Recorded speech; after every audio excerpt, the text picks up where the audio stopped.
నేను 2003 ఎండింగ్‌లో TV nine start అయింది. 2004 నుంచి లైన్‌లోకొచ్చింది. 2010 దాకా అందులో చేశా.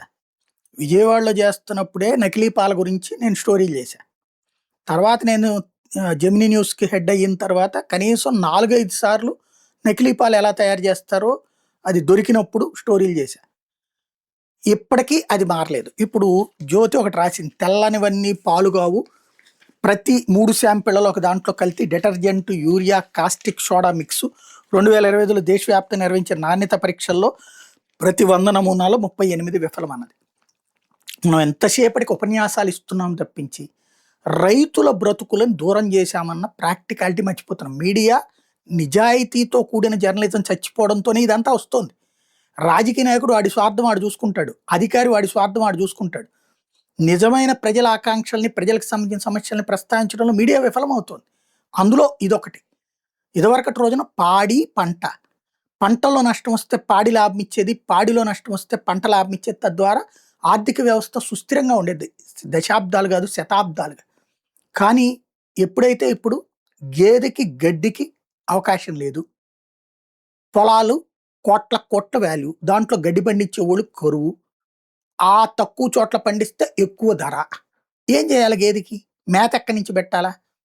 ఇదివరకు ఆ పొలాల్లోది కోసేసిన తర్వాత గేదెలను వదిలేసేసేవాళ్ళు.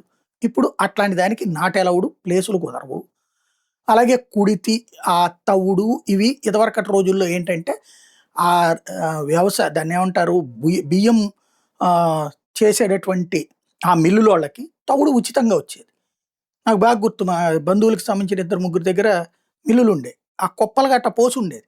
అది ఎత్తుకుపోయేవాడు దాంట్లోంచి. తర్వాత రోజుల్లో డబ్బులు వసూలు చేశారు. డబ్బాకి ఒక ₹10 ఇవ్వండి అట్లాగా.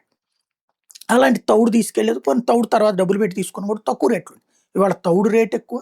దాంతో అది కొనిపోయాలంటే కష్టం. అంతా పోస్తే గిట్టుబాటు కదా అది ఇచ్చే పాలతో.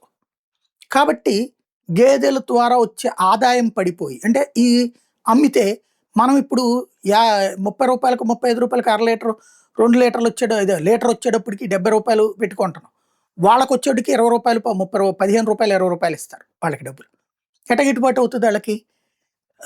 పోనీ ఇళ్ళ దగ్గర నుంచి పోద్దామంటే పల్లెటూళ్ళలో నుంచి వలస వెళ్ళిపోయారు. ఇప్పుడు ఇదివరకు పల్లెటూళ్ళలోనే జీవనం అంతా సాగేది. కాబట్టి సుబ్బమ్మ ఇంటి దగ్గర నుంచి 10 మంది ఇళ్ళు పోయించుకునేవాళ్ళం. ఈవెన్ పట్టణాల్లో కూడా అట్లాగే ఉండేది. మేము గుడివాడలో ఉన్న, గుంటూరులో ఉన్న అట్లాగే ఉండేది.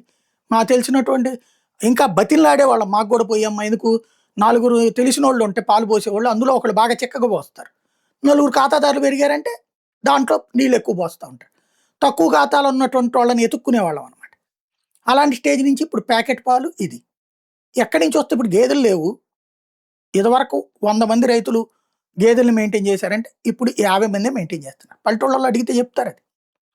మరి పాలు ఎక్కడి నుంచి వస్తాయి? ఈవెన్ గేదెలు పెంచేవాళ్ళైనా ఈ గడ్డి ఇవన్నీ ఇదివరకు నాకు బాగా గుర్తు. మా ఫ్రెండ్ వాళ్ళకి సంబంధించిన గేదెలు పెంచేవాళ్ళు.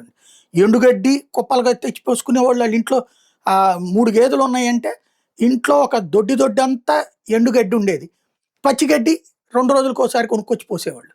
ఇవాళ అలా పెట్టేటటువంటి పరిస్థితి లేదు. ఏదన్నా ఖాళీ పొలాల దగ్గర లేకపోతే రోడ్డు పక్కనే తిని ఉంటుంది. అవి తిన్న తర్వాత వాటికి ఆరోగ్యం ఎక్కడ ఉంటుంది? మనం గనక సరిగ్గా కడుపు నిండా మంచి భోజనం చేయకపోతే, ఆరోగ్యకరమైన భోజనం, మన అనారోగ్యం ఎట్లాగో గేదెలు పాలు సరిగ్గా ఇవ్వవు. అప్పుడు వాటిట్లో తేడా వస్తుంది. ఇది ప్రాక్టికల్. నిజాయితీగా ఆలోచిస్తే. లేదు అసలు అదంతా వేరు అని ఆలోచిస్తే ఇంకో రకం.